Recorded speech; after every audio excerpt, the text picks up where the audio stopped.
Piece Facebook, Apple বিজ কার্লবার। উম, আমরা একটু যদি এটাকে ওপেন করে দেখি যে আসলে এটাই কি তাদের ফেসবুকটা কি না, তাহলে দেখেন এখান থেকে তাদের লোগোটা কিন্তু এটা, তাদের লোগোটা এটা। তাহলে আমরা যে ফেসবুকটা এখান থেকে অন হবে, আমরা তাদের লোগোটা মিলিয়ে দেখবো যে আসলে এই ফেসবুকের লোগো কোনটা।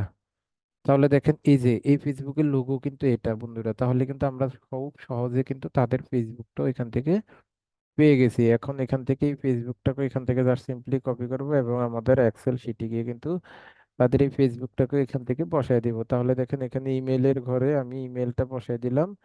এই যে আমার support@, দেখেন giftcard.com, এটা কিন্তু আমাদের তাদের ইমেলটা ছিল। এবং ফেসবুকে এখন আমরা যে ফেসবুকটা নিছি, এই যে তাদের ফেসবুকটা কিন্তু চলে আসছে। এবং এখান থেকে যদি কোনোটার মাঝে মাঝে এক দুইটার ফেসবুক বা ফোন নাম্বার বা হচ্ছে ইমেল কোনো কিছু মিসিং হয়ে থাকে, তাহলে সেটা নিয়ে টেনশন করার কোনো দরকার নেই, কারণ সেটা আমরা ক্লায়েন্টকে বুঝিয়ে বললেই হবে। এভাবে আপনি 2 নাম্বার 3 নাম্বার বাকি যে কাজগুলো আছে সেই কাজগুলোকে করবেন। তাহলে আমরা যে মেথডটা দেখলাম, যে এইভাবে কিন্তু আমরা কাজগুলো করতে পারি। বন্ধুরা এখান থেকে আমি যদি আপনাদেরকে ভিপিএন এর যে ব্যাপারটা সেটাকে যদি একটু ক্লিয়ার করে দিই, আমি যে ওয়েবসাইটটাতে ঢুকতে পারছিলাম না, এই ওয়েবসাইট গুলাতে ঢুকতে গেলে কিন্তু আমাদের একটা ভিপিএন দরকার হবে, সেটা হচ্ছে ব্রাউজিং ভিপিএন। তো আপনারা যদি এখান থেকে লিখে সার্চ করেন যে ব্রাউজিং ভিপিএন, ব্রাউজিং ভিপিএন লিখে যদি এখান থেকে সার্চ করেন, তাহলে দেখেন আপনারা এখান থেকে এই ভিপিএনটি কিন্তু পেয়ে যাবেন। তো এই ব্রাউজিং ভিপিএনটিকে কিন্তু আপনারা এখান থেকে পিন করে নেবেন, যেভাবে আমি প্রথম এক্সটেনশনটা অ্যাড করে দেখাইছি ঠিক একইভাবে এখান থেকে অ্যাড টু ক্রমে ক্লিক করে এটাকে অ্যাড করে নেবেন।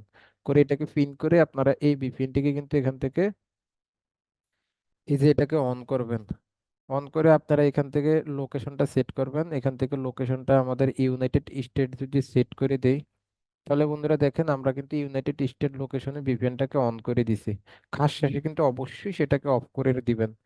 এখন যদি আমরা তাদের ওয়েবসাইটে ঢুকতে যাই, দেখি যে এখন আমরা তাদের ওয়েবসাইটটিতে ঢুকতে পারি কিনা, কারণ যেহেতু এখন আমাদের ভিপিএনটা অন আছে।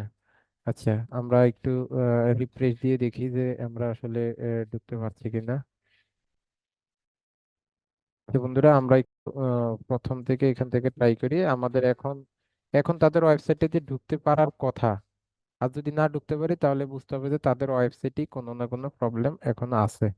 দেখেন এখন কিন্তু আমি এখন তাদের ওয়েবসাইটে ঢুকতে পারতেছি, দেখেন যদি একটু লোডিং নিচ্ছে, লোডিং লোডিং টাইমটা বেশি নিচ্ছে, তো আমি কিন্তু এখন তাদের ওয়েবসাইটে ঢুকতে পারছি। তো আমরা যখন তাদের ওয়েবসাইটে ঢুকতে পারবো তখন কিন্তু আমাদের কষ্ট করে মেইলটা খুঁজতে হবে না, কারণ আমরা প্রথমে তাদের ওয়েবসাইটে মেইলগুলো খুঁজবো। এবং মেইলগুলা খোঁজার জন্য এই মেইলটাকে হচ্ছে সহজে খোঁজার জন্য আমরা একটা এক্সটেনশন ব্যবহার করতে পারি। সেই এক্সটেনশনটার নাম হচ্ছে আমাদের উম, আচ্ছা বন্ধুরা আর সমস্যা নাই, আমরা এই তো ওই এক্সটেনশনটা নিয়ে আমরা হচ্ছে ইনস্ট্যান্ট ইমেল স্ক্রেপার একটা এক্সটেনশন আছে, সেটাকে হচ্ছে আমি আপনাদেরকে নেক্সট ক্লাসে বা পরবর্তী ক্লাসে কিন্তু সেই এক্সটেনশন নিয়ে আপনাদেরকে পরিচয় করিয়ে দিব। তার মানে যদি কখনো আপনি এই ডিরেক্টরি সাইটগুলো ব্যবহার করতে না পারেন অথবা কোনো তাদের ওয়েবসাইটে ঢুকতে যদি না পারেন, তাহলে কিন্তু আপনি তাদের এই এক্সটেনশন গুলো ব্যবহার করতে পারবেন। আহ, এই ভিপিএনটা ব্যবহার করতে পারবেন, তাহলে কিন্তু আপনার এটা বের করতে পারবেন। তো আমার কাজ শেষ হয়ে গেছে, তাই আমি এটাকে ভিপিএনটাকে জাস্ট সিম্পলি এখান থেকে অফ করে দিচ্ছি। তো আপনাদেরও কাজ শেষ হয়ে গেলে আপনারা এই ভিপিএনটাকে জাস্ট অফ করে দিবেন। তো একইভাবে হচ্ছে আপনারা বাকি যে তথ্যগুলো আছে তথ্যগুলাকে নিয়ে এখান থেকে ফিল আপ করে দিবেন, এবং আপনি এখান থেকে 2 4 500 1000 ডাটা কালেক্ট করে এগুলাকে স্যাম্পল হিসাবে রাখতে হবে। কারণ বন্ধুরা আমরা যখন মার্কেট প্লেসে যাবো এবং মার্কেট প্লেসে যখন একটা গিগ আপলোড করব, তখন কিন্তু অবশ্যই আমাদের এই ডাটাগুলো এই প্রুফগুলা লাগবে, কারণ এই প্রুফগুলা ছাড়া কিন্তু আমরা মার্কেট প্লেসে অ্যাকাউন্ট করতে পারবো না এবং আমাদের কাজও কিন্তু করতে পারবো না। এখন যদি আমি পুরো ডাটাগুলোকে কন্ট্রোলে দিয়ে অল সিলেক্ট করি, অল সিলেক্ট করে এটাকে যদি একটু মিডলে দিয়ে আসি, তাহলে কিন্তু আমার ফরম্যাটিংটা দেখতে আরো বেশি ভালো লাগবে। এবং এই যে উপরে যে হেডার সেকশনটা আছে এটাকে যদি এখন আমি একটু এডিট করে দেই একটু, তাহলে হচ্ছে এটা দেখতে আমার কাছে আরো বেশি আকর্ষণীয় মনে হবে বা ভালো লাগে কাজ করবে।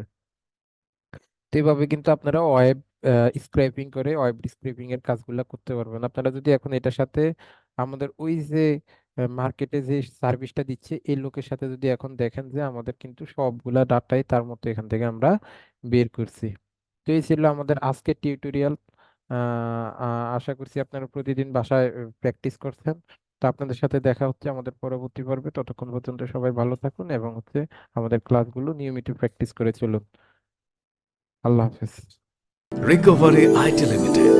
Your dream, our responsibility.